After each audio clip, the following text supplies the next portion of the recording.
Hello, it's been a while, but I must finish this course. So how do we start interpreting? I know some people get visions and blinding revelations, but I don't think we need to wait around until that starts happening. If we believe that God speaks to us and that He wants to speak to us more than we're prepared to listen, then I'm sure that He can take our thoughts, however flaky, and make something beautiful out of them. After all, He is the God who could make the rocks cry out in praise to His coming kingdom. At the moment, we have 10 very disparate items on our list, but there are two ways that we can start making sense of them. The first is to cluster them together in groups, and then the second is to collate them all together in one single unified message. So let's see how the first activity works out. Clustering. Number one was accustomary, and the dictionary definition is usual customary. Number two, pitted against you. To set someone or something in direct conflict, opposition or competition against someone or something else. Number three, faithful in these times. This is our call, I felt. Number four, constant bickering. And I got the sense that it was a common occurrence happening. Number five was the picture of a common bird that I had. And a bird is often referred to when talking about a spirit in the Bible. This bird I saw was also dark. There's the bird there. And there's the web version of the bird.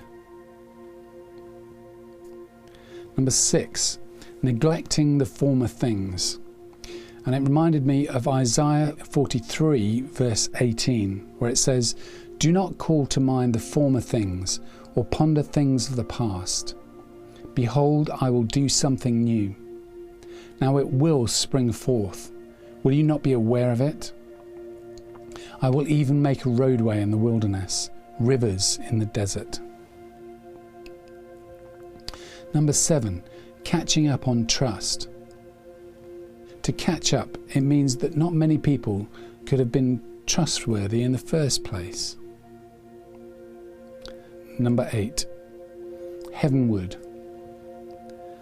Direct yourself towards the kingdom of God. Number nine, remembered no more.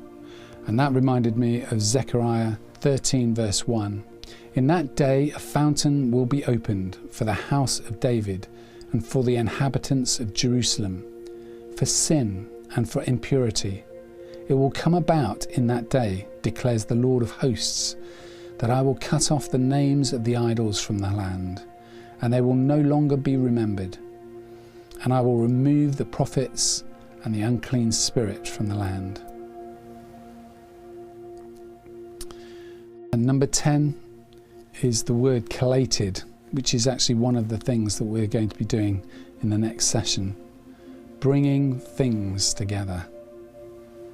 So that's our list, and to cluster them then, if there are things that I feel are similar to other ideas, then they should go together.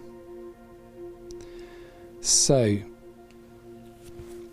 the idea of being pitted against you is similar to this idea of constant bickering, I would say. So those need to go together.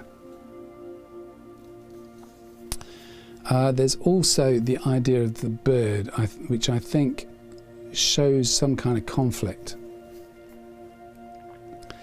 Now, a customary could be anything. It could be good or bad. But in these times, we need to be faithful. So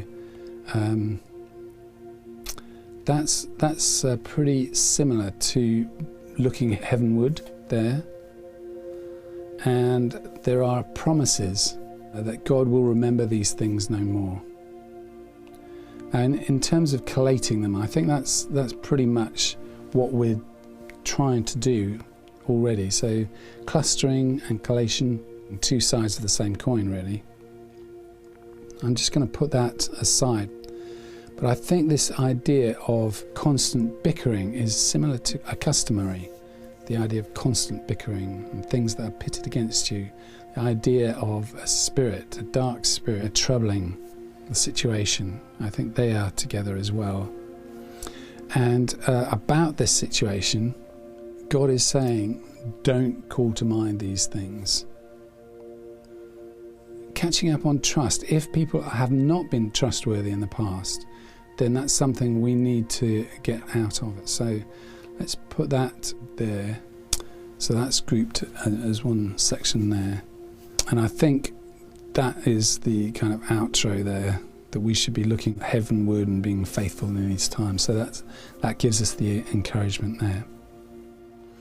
Having clustered these thoughts together, in the next session, we will try and collate them together into a single message. See if you could do that beforehand and post your interpretation down below. Anyway, have a good week. Take care.